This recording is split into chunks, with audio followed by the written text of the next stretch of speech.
looking back and just being like, I don't want to lose my hair, it's so unfair. And there are points still where, like, say I'm like getting ready for a night out and all my friends are like doing their hair and curling their hair, and just get upset because I want to do my hair. And now that I'm saying that out loud, it sounds really, really stupid, but like, until it happens to you, I guess you don't get how horrible it is to have that stripped away from you. Hi guys, welcome back to my channel. So today is a slightly different video. It's something that I've not talked about in a really long time on my channel, and that is cancer. So it's Blood Cancer Awareness Month in September, and I really want to do all I can to raise awareness of this and help people know the symptoms and know what to look out for. So this is the first thing that I'm going to do, is tell my story and help explain what to look out for. As some of you may or may not know, I had blood cancer in 2018. So it's really important to me to make a video about this and raise awareness, because I know that before I was diagnosed, I had no idea that it even existed. I think I'd heard of leukemia, and I'd heard obviously of people getting blood cancer, but I knew nothing about the type of cancer that I had, and I didn't know anything about the signs and the symptoms. And yeah, I was really lucky that I caught it quite early on, but I know a lot of my friends who have had the same thing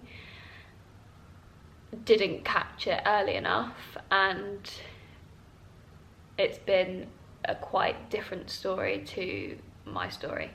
So that's why it's so important to me to raise awareness of my type of cancer, so that hopefully I can save a life.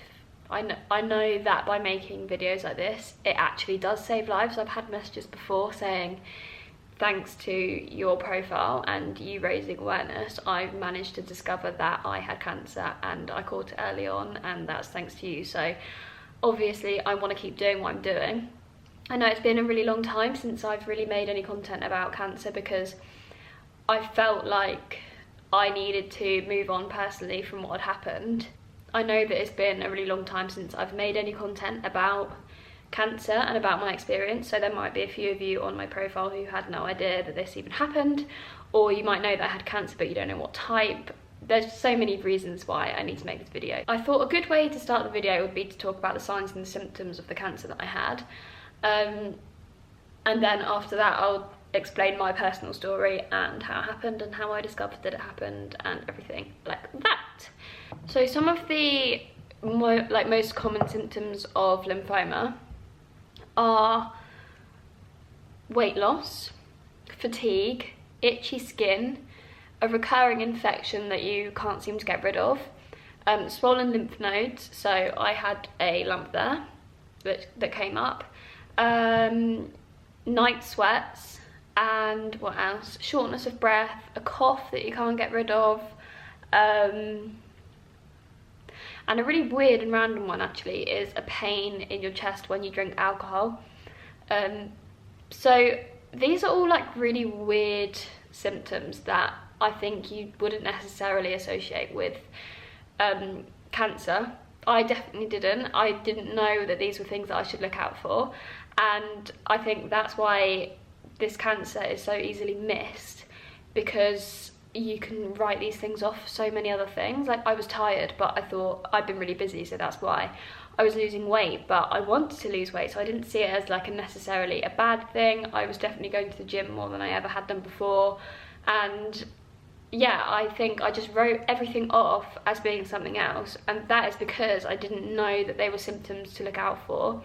I'd never heard of lymphoma, and I think had I known, and maybe if I'd watched a video like this, I would have caught that quite early on, and there wouldn't have been 6 months of to and froing from the doctors and them missing it as well as me actually, which is crazy because Hodgkin's lymphoma, which is the type of cancer I had, is the most common cancer in people our age. So in our age, it's even more common than breast cancer and all of the other types of cancer that you hear of all the time. This cancer is way more common. So it was strange that it was missed by the doctors, but maybe if I'd been more aware of it myself, then it wouldn't have been missed. I think I'll start talking about my story now. So I was 21, I was at university, and I just finished my second year, and it was the summer, and it was like, I don't know, maybe May when this started. When I drank alcohol, I got a pain in my chest. I feel like I've told this story so many times, it's like a rehearsed thing now, it's so weird. And I don't get emotional when I tell it, because it's almost as if I'm telling someone else's story, because I know it off by heart. I don't necessarily have to think back. It's so weird how like that happens, but I know so many other people have said that they feel the same telling their story. So if you think this is just like sliding off the tongue and she doesn't care, it's probably because I've spoken about it so much now. So I got a pain in my chest when I drank alcohol, and I went to the doctors, and I saw a doctor, and they were like, I can't think of any reason why like those two things would be associated. So she was like, maybe it's anxiety. So I wrote it off as anxiety as well, and I just thought like it was a pain that I'd made up in my head. But the pain persisted, and it would come even when I wasn't thinking about it. So I was like, I know this is a real pain, because it would come before I thought of it. So it wasn't made up, I know it. And so I went back to the doctors, and I saw a different doctor this time, and they diagnosed it with something called costochondritis, which is basically a pulled muscle in your chest. And I was on painkillers for that, which weren't helping at all, and the pain was getting worse. You would have thought I would just stop drinking alcohol, but I didn't. I'm a bit of like a partier. I love to have a drink with my friends, so I didn't stop, basically. I was taking the painkillers and they weren't helping, and then I started to notice that my rib cage was like protruding out a little bit in the place where it hurt, and I was like, there's so much pressure there, I know that there's like something growing in there. And everyone was like, you're being absolutely ridiculous, like there's nothing there, it's a pulled muscle, so that's what the pain is. But I went back to the doctors again, and I was like, I can feel a lump, and he couldn't feel it, but I just felt so much pressure in my chest. I knew that there was something there, and I just said like, it really feels like there's something that I need to like get out of my chest. And then a rash came up on my neck, and I called the doctor and I said that a rash had come up, and they said to come in and see them. So they were looking at the rash, and they were kind of feeling around my neck, and I'd been feeling around my neck as well. And I said, like, I've noticed that there's actually like a bit of a lump under where the rash is as well. And it's actually crazy that the rash is what took me there, but the real thing that I should have gone about was the lump, because that was another tumour. So yeah, they sent me for a scan at the hospital like straight away after I found that lump, because I think that then it just twigged like lymphoma. She's got a raised lymph node, pain in her chest, pain when she drinks alcohol, tiredness, loss of weight. I just feel like it should have been picked up so much sooner than it did, but it didn't. Obviously we caught it early enough. So yeah, that's when I went to the doctors, the hospital, and I went for a chest x-ray. And then the chest x-ray was sent straight back to my prof, and he said to me like, I'm 90% sure that this is cancer. And me and my mum were so shocked. I think we weren't expecting it at all. And even to the point, like when we went and got in the car after the appointment, I went to my mum like, well, I've obviously got it, haven't I? And she was like, yeah, I think you do. And we were just like, well, what do we do now? So like we called my family home and we told them, but it definitely still didn't even sink in then, I don't think. It wasn't until I physically like had a diagnosis, like they knew it was cancer, but they couldn't tell me what one it was until I'd had a biopsy. So I went in for an operation, which is what that scar is there. They removed a lymph node, one of the ones that was swollen, and they like put it under a microscope, and then they were able to tell me that it was Hodgkin's lymphoma, which was a bit of a relief actually, because that is like a really easily treated cancer with like a great prognosis. So I was really lucky to get a cancer that has had a lot of research, and a lot of people have had it in the past, and the treatment is like really progressed. And so yeah,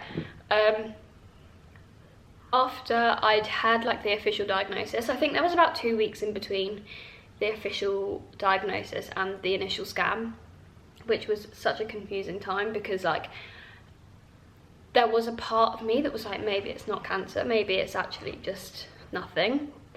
And I think I just clung on to that until they rung me and were like, so it's Hodgkin's lymphoma as we thought. And I was like, still in denial a little bit, I think. But then they were like, so we're gonna start chemotherapy on Monday. And I was like, Jesus, like I'm actually having chemo. And it's a crazy, crazy thought, because I think chemo is so like built up in your head to be such a terrible treatment. And don't get me wrong, it is, but it's, in my head, was literally the most petrifying thing, because you see it in the films and you see people looking so poorly when they have it, and it was just like, oh my God, I'm actually having that.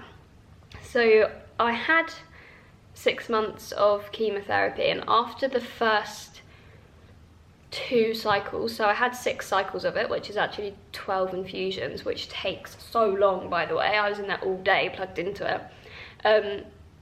Yeah, I had 2 cycles, and then I had a scan, and at that scan I found out that I was in remission, but they wanted me to do all of the treatment just to ensure that it was all gone. And oh my God, that's just the most, like,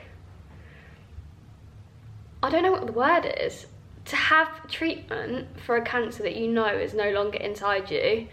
It's just like heart-wrenching. It's so difficult to feel motivated to continue doing the treatment when you know that it's already worked. But it was like a belt and braces approach. They just wanted to make sure that it wouldn't come back.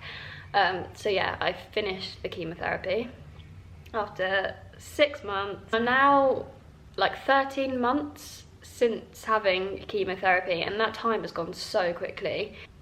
I feel like in those 13 months I've lived more than I ever did in the 20 years prior to the diagnosis, because like, you know how fragile life is and you're taught so much in that time, and to spend 6 months of your life kind of like watching the world go by because you can't live properly, you really can't. Oh, there's a cruise ship.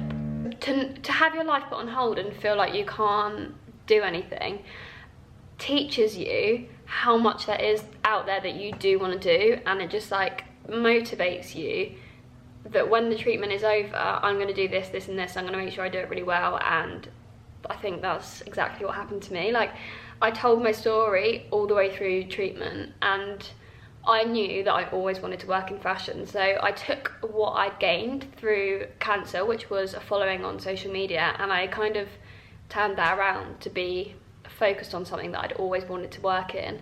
And yeah, I'm really proud of the way that it all started. And I'm also using my platform to try and help other people. So I don't know if any of you know, I started a movement called Cancer Chicks, which is for young women like me who have been diagnosed with cancer, to basically connect them and help them feel confident through the diagnosis and kind of still feel like themselves. As impossible as that is, because your identity is just totally ripped away from you, I was trying to portray that like, you are still you, and you are still interested in the things that you're interested in, and you're still going to have time to be you. You're not like becoming the disease that you've been diagnosed with. So that's still something that's really important to me, because I know how many people that resonates with, because yeah, everything does just get stripped away from you. And I was so scared to become known as the girl who had cancer that I wanted to make it into something positive. That makes sense?